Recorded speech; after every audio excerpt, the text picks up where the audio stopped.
بسم الله الرحمن الرحيم. الحمد لله رب العالمين، والصلاة والسلام على سيد الأنبياء والمرسلين محمد وعلى آله وصحبه أجمعين، أما بعد.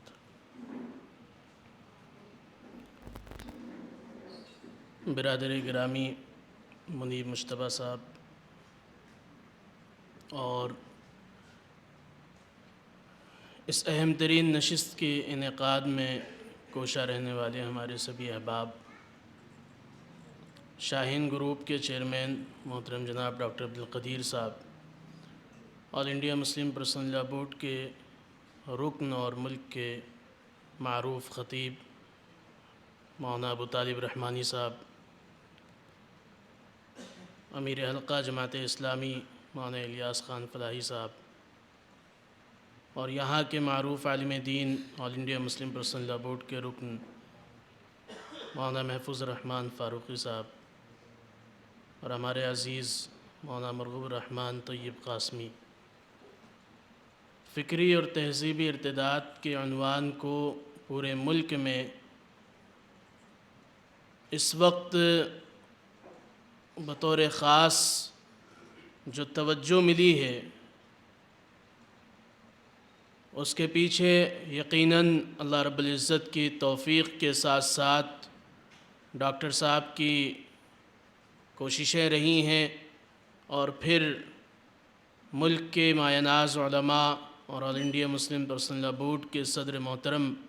حضرت مولانا خالد سیف اللہ رحمانی صاحب دامت برکاتہم کی خصوصی توجہ رہی ہے۔ اس موضوع پر اب الحمدللہ گزشتہ ایک مہینے میں 1 اگست سے ابھی تک تقریباً 35-36 پروگراموں میں تو بندے کی شرکت ہوئی ہے۔ اس کے علاوہ مختلف پروگرام جاری ہیں۔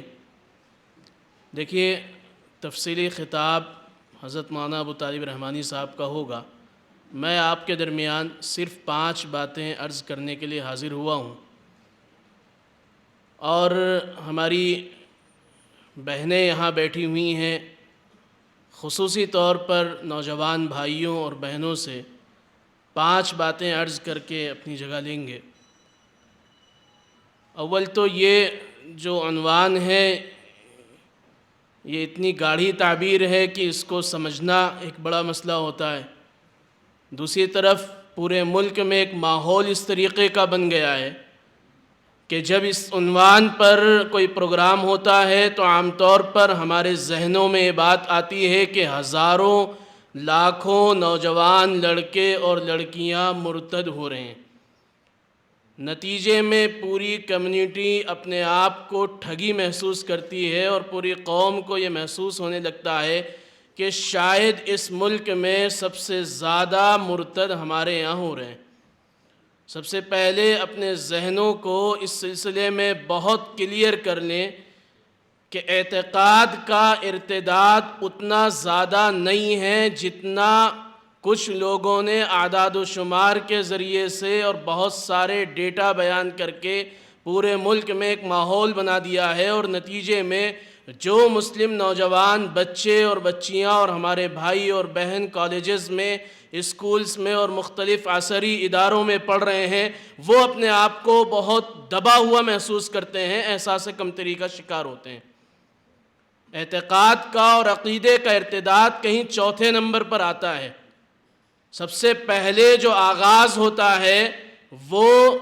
فکر کے ارتداد کا ہوتا ہے، اس کے بعد تہذیب کے ارتداد کا ہوتا ہے، ذہنی ارتداد کا ہوتا ہے، اور پھر نتیجے میں 100 میں سے کوئی ایک بے توفیق وہ ہوگا جو اسلام کو چھوڑ کر کسی دوسرے مذہب کو قبول کر لے گا۔ اس لیے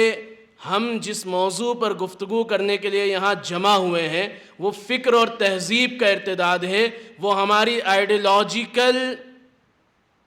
سوچ اور ہماری تہذیب اور کلچر اور ثقافت کے بننے یا بگڑنے کا جو ایک مسئلہ پورے ملک میں ہے، اس پر ہم گفتگو کر رہے ہیں، اور اس کے بعد جو لازمی نتیجہ ہے، اللہ کرے ہم میں سے، ہماری نسلوں میں سے، ہمارے جاننے والوں میں سے اور پوری امت اسلامیہ میں سے کسی کو اس دن کا سامنا نہ کرنا پڑے۔ لیکن میں یہ بات آگے بڑھانے سے پہلے یہ واضح کرتے ہیں کہ میں واضح کرنا چاہتا ہوں کہ آپ اپنے ذہنوں کو صاف رکھیں. پورے ملک میں اس طرح کے ارتداد نہیں ہو رہے ہیں کہ لاکھوں کروڑوں لوگ مرتد ہو چکے ہیں. دوسری بات یہ عرض کرنی ہے کہ جب ہم فکری اور تہذیبی ارتداد کی بات کرتے ہیں تو ہمارے نوجوان بھائی اور ہمارے نوجوان بہن سب سے زیادہ اس سے متاثر ہیں. اس کے متاثر ہونے کی بہت ساری وجوہات ہیں. آل انڈیا مسلم پرسنل لا بورڈ کی شعبہ اصلاح معاشرہ نے ابھی جو خطبہ جمعہ شائع کیا ہے اس میں بہت صاف طور پر نکات لکھ دیے گئے ہیں اور بہت واضح طور پر وہ پوائنٹس بیان کیے گئے ہیں جو بنیادی وجوہات اور ریزنز بنتے ہیں فکر و تہذیب کے ارتداد کے. ان میں سب سے پہلے نمبر پر اگر کسی چیز کو بیان کیا گیا ہے تو وہ مخلوط نظام تعلیم یعنی کو ایجوکیشنل سیٹ اپ ہے. آپ کو بتانے کی ضرورت نہیں ہے کہ مخلوط نظام تعلیم کے نتیجے میں کیا کچھ خرابیاں پیدا ہو رہی ہیں اور کیا کچھ ہو رہا ہے. اس پر بہت زیادہ گفتگو کی ضرورت نہیں ہے. ڈاکٹر صاحب نے ابھی اس سلسلے میں گفتگو کی ہے. صرف ایک بہت پوائنٹ کی بات آپ یہ سمجھیں کہ بائیولوجی کا ایک اصول ہے کہ جب دو نوجوان مرد اور عورت ایک جگہ بغیر کسی پردے کے اکٹھے بیٹھیں گے تو ان کے اندر ان کے ایک دوسرے کی طرف اٹریکشن پیدا ہوگا اور وہ اٹریکشن جب شیطان اس کو ایکسپٹ کرتا ہے اور جب شیطان اس پر نگاہ دوڑاتا ہے تو وہ اس خلوت کو اس تنہائی کو اور اس اٹریکشن کو وہ بدل دیتا ہے کسی اور چیز میں اور نتیجہ سب سے پہلے بے حیائی سب سے پہلے دوستی فرینڈشپ اور پھر وہاں سے کافی آگے تک بڑھ جاتا ہے. اس لیے سب سے پہلا کام جو کرنے کا ہے اس پر گھنٹوں گفتگو کی جا سکتی ہے لیکن سب سے پہلا کام جو کرنے کا ہے وہ ہماری بہنیں اپنے گھروں میں یہ کہیں, ہمارے نوجوان دوست اپنے گھروں میں یہ کہیں, ہمارے والدین اپنے بچوں کے سلسلے میں فیصلہ کریں, ہماری مائیں اور بہنیں یہ طے کریں کہ ہم اپنے بچوں اور بچیوں کو ہرگز ان اداروں میں نہیں بھیجیں گے جہاں کو ایجوکیشن سسٹم ہے, جہاں مخلوط نظام تعلیم ہے. اگر ہماری بہنوں میں سے کوئی ہمارے بھائیوں میں سے کوئی ایسے ادارے میں جا رہا ہے تو وہ اس سلسلے میں غور کرے اور آئندہ تعلیمی سال کے شروع ہونے سے پہلے اپنے آپ کو سیپریٹ سسٹم کے حوالے کرے. ایسے اسکولز میں, ایسے کالجز میں, ایسے اداروں میں جائیں جہاں مرد اور عورت کے درمیان اختلاط نہ ہو. فطرت کے اصول سے بغاوت اگر ہوگی تو لا آف نیچر کو آپ ریجیکٹ نہیں کر سکتے, چاہے کوئی بھی اس سلسلے میں کتنا ہی بڑا ولایت کے درجے پر پہنچ جائے. لیکن شیطان اپنے کام پر معمور ہے, شیطان اپنا کام کرتا رہے گا اور شیطان اپنے کام میں پوری طرح مخلص ہیں. ہم انسان چاہے اپنے کام میں مخلص ہوں یا نہ ہوں. تو سب سے پہلا کام جو کرنے کا ہے وہ ہے مخلوط نظام تعلیم سے بچنا. اس کے لیے کون کون تیار ہیں؟ دیکھیے یہ گفتگو ہے, مجھے کوئی تقریر نہیں کرنی. اگر آپ ہاتھ اٹھا کر وعدہ کریں گے اور طے کریں گے کہ اس میسج کو آپ اپنے گھروں میں پہنچائیں گے, آپ اپنے سماج میں اس چیز کو ڈسکشن کا حصہ بنائیں گے کہ کو ایجوکیشن سسٹم سے کتنے نقصانات ہو رہے ہیں, اس پر آپ گفتگو کریں گے تو آپ کے لیے فیصلہ لے پانا آسان ہو جائے گا. اور اب یہ نہیں کہا جا سکتا کہ صاحب ایسے ادارے نہیں ہیں کہ جہاں ہم اپنے بچوں کو بھیجیں, کیونکہ الحمدللہ ثم الحمدللہ ہر علاقے میں ایسے ادارے موجود ہیں جہاں ہمارے بچے اور بچیاں بالکل محفوظ ہو کر سیپریٹ طریقے سے وہ اپنی تعلیم کو کمپلیٹ کر سکتے ہیں. تو سب سے پہلا کام جو کرنے کا ہے وہ یہ ہے کہ مخلوط نظام تعلیم سے ہم اپنے آپ کو بچائیں گے. اس کے لیے کون کون تیار ہیں؟ الحمدللہ. دوسری چیز وہ گھریلو تربیت ہے. گھریلو تربیت پر بہت تفصیلی گفتگو مولانا محفوظ الرحمان صاحب زید مجدہ نے کی. میں صرف ایک دو باتیں اشارے میں نقل کرتا ہوا آگے بڑھوں گا. دیکھیے جب ہم تربیت کے میکینزم پر گفتگو کرتے ہیں, ہمارے سماج میں بچوں کی تربیت کیسے کی جاتی ہے, وہ ایک بڑا سنگین مسئلہ ہے. ہم اس طریقے کا ایک مزاج رکھتے ہیں, خاص کر ہمارا یہ جو انڈین سب کانٹیننٹ ہے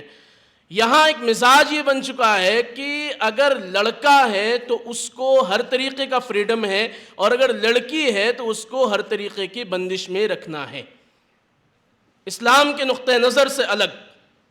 یہ ایک بڑا سنگین مسئلہ ہے کہ اگر رات کے 2 بجے لڑکا گھر سے باہر ہے تو والد صاحب کو بھی بہت آرام سے نیند آ رہی ہے، والدہ بھی بہت سکون سے سو رہی ہیں۔ اگر لڑکا، بڑا بھائی، چھوٹا بھائی چھت کے اوپر جا کر گھنٹوں موبائل سے چیٹ اور کال کر رہے ہیں، کوئی فرق نہیں پڑ رہا ہے ماں باپ کو، لیکن اگر بچی تھوڑا سا نگاہوں سے الگ ہٹی تو اس کو ڈانٹنا، لعن طعن کرنا، بھائیوں اور بیٹوں کے سامنے اس کو ذلیل کرنا، یہ تربیت کے اندر وہ خامی ہے جس کی وجہ سے بغاوت کی بنیاد ہمارے بہنوں اور بیٹیوں میں پڑتی ہے۔ انہیں یہ محسوس ہوتا ہے کہ نوجوان بھائی ہمارا ہے، ہمارا چھوٹا یا بڑا بھائی ہے، ابا اس کو کچھ نہیں کہتے، امی اس کو کچھ نہیں کہتے، ہر وقت میرے اوپر کیوں مسلط رہتے ہیں؟ نتیجہ یہ ہوتا ہے کہ وہ گھر کو قید خانہ اور جیل خانہ سمجھنے لگتی ہیں، اور جب وہ گھر سے نکلتی ہیں، چاہے وہ پڑھنے کے لیے، چاہے وہ جاب کے لیے، چاہے وہ فرینڈز کے پاس، چاہے کسی فنکشن میں، تو پھر وہ یہ سمجھتی ہیں کہ ہم جیل سے نکل کر آئے ہیں، آزادی کی سانس لیں، تو آزادی کے نتیجے میں آزادی کی کوئی لمٹ نہیں ہوتی، کوئی لمٹ نہیں ہوتی۔ ویسٹرن کنٹریز میں آزادی کے تعلق سے جو الگ الگ لوگوں کی رائے ہے، کچھ لوگ کہتے ہیں کہ صرف انڈر گارمنٹس پہن لینا یہ عورت کی آزادی ہے، وہاں تک عورت کو آزادی دی جا سکتی ہے۔ کچھ لوگ کہتے ہیں نہیں، انڈر گارمنٹس بھی نہیں پہننا چاہیے، عورت اور مرد میں کوئی فرق نہیں ہے، وہ جو چاہے پہنے اور چاہے تو کچھ نہ پہنے۔ تو آزادی کی کوئی لمٹ نہیں ہے۔ یہ آزادی جب بچیوں کو ضرورت محسوس ہوتی ہے اس کی، وہ اس وقت ہوتی ہے جب گھر میں والدہ ان کی سہیلی نہیں بن پاتی، باپ کو یہ موقع نہیں مل پاتا کہ کبھی کھانے کے دسترخوان پر، کبھی اسٹڈی روم میں، کبھی کسی اور موقع سے روز ایک مرتبہ بیٹھ کر اپنی بیٹیوں سے، اپنے بیٹوں سے، اپنے بچوں سے ایک آدھ مرتبہ کنورسیشن کریں، کچھ بات چیت کریں، کیا کر رہی ہو، کیا کر رہے ہو، کیا پڑھ رہے ہو، اسکول کب گئے تھے، کب آئے تھے، کیا کھایا، کیا پیا۔ جب یہ آپس کی دوریاں پیدا ہوتی ہیں اور بچے اپنے والدین کو چھوڑ کر ساری دنیا میں دوست تلاش کرنے کی کوشش کرتے ہیں، نتیجے میں ذہنی ارتداد اور تہذیبی ارتداد آنا ہی آنا ہے۔ اس لیے جو والدین یہاں پر بیٹھے ہوئے ہیں، ہمارے بھائی اور بہن،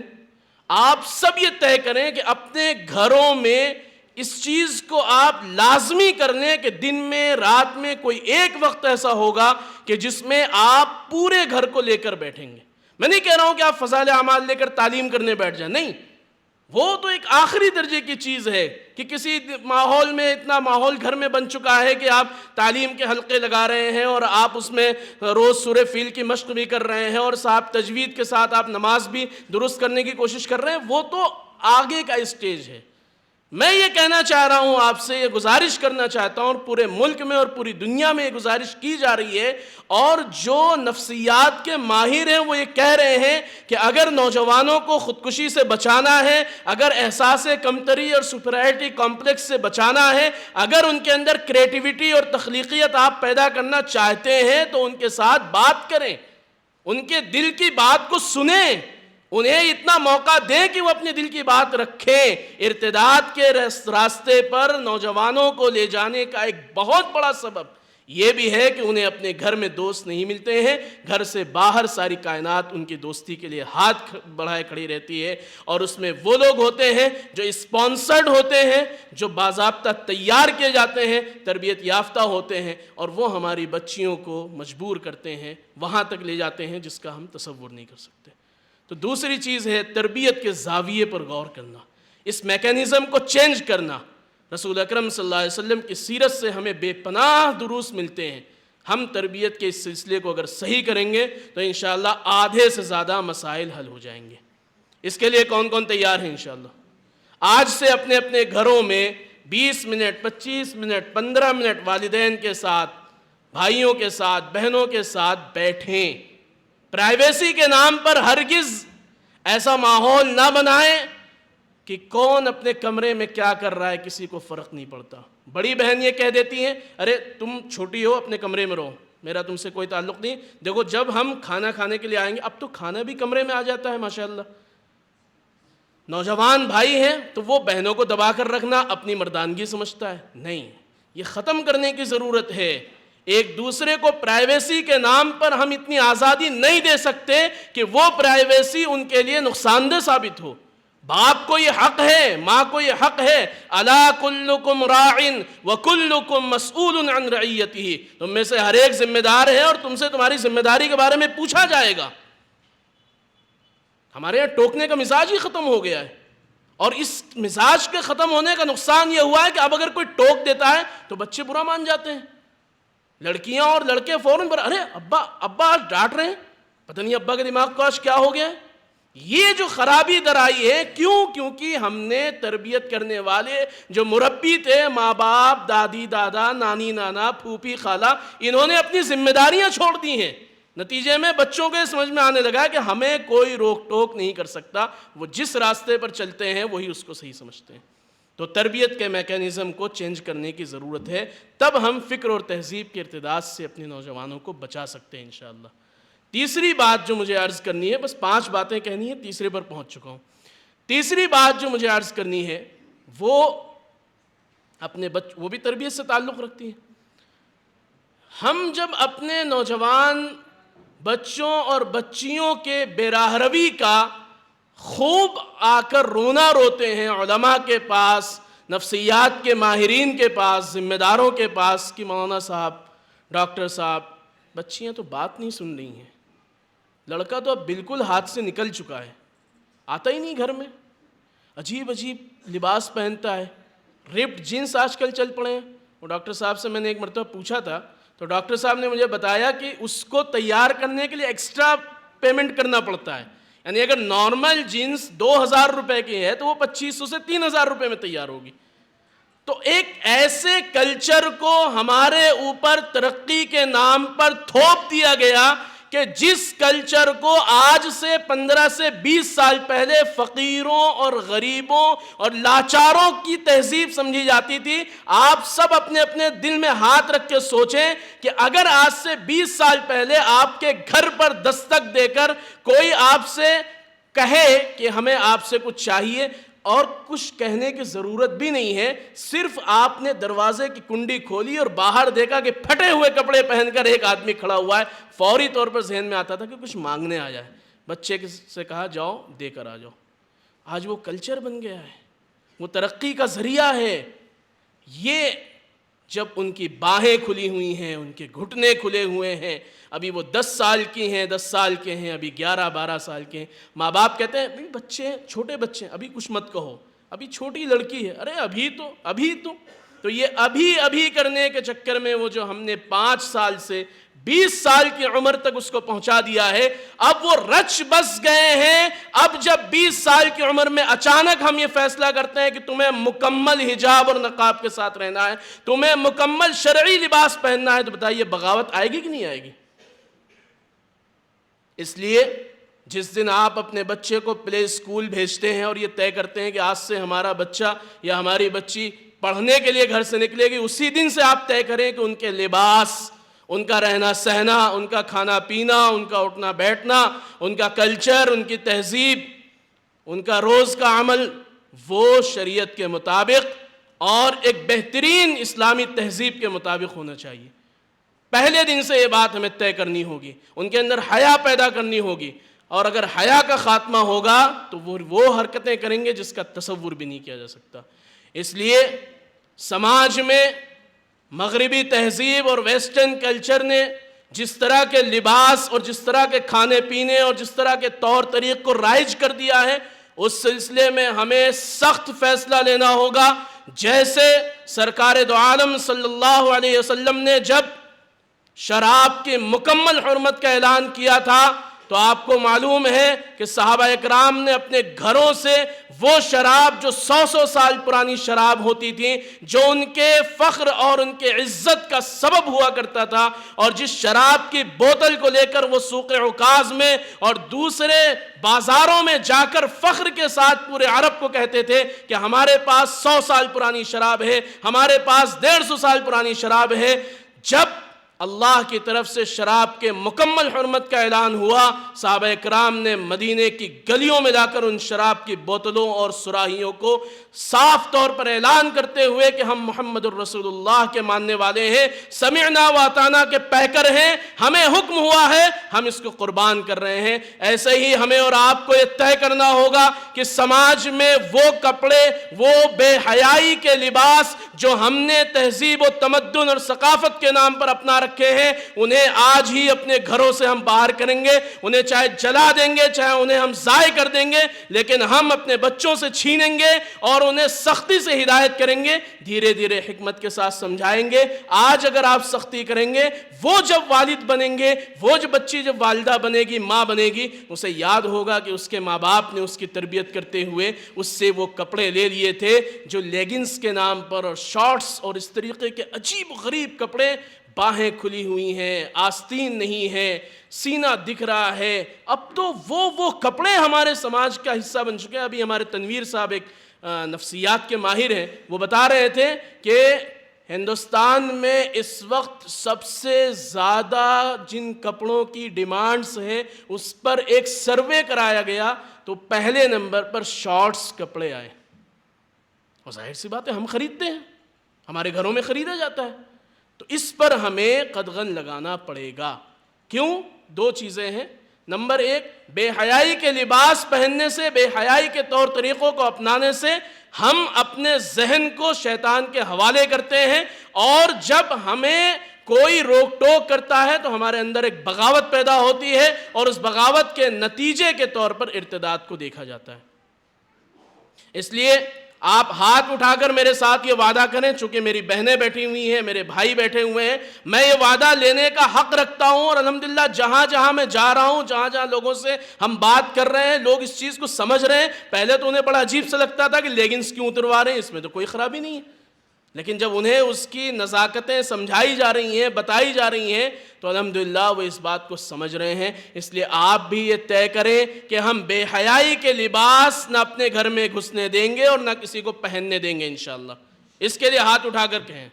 شارٹس نہ خود پہنیں گے نہ کسی کو پہنے دیں گے۔ یہ صرف بچیوں کے لیے نہیں ہے، یہ نوجوان لڑکوں اور لڑکیوں کے لیے بھی ہے، یہ ہمارے نوجوان بھائیوں کے لیے بھی ہے۔ وہ جب جوان بہن کے سامنے پھٹی ہوئی جنس اور باہیں اور ٹانگیں کھلی ہوئی ہیں، جب اس بہن کو اس نے کوئی حیا کا درس ہی نہیں دیا اپنے لباس اور اپنے کردار اور اپنے عمل سے،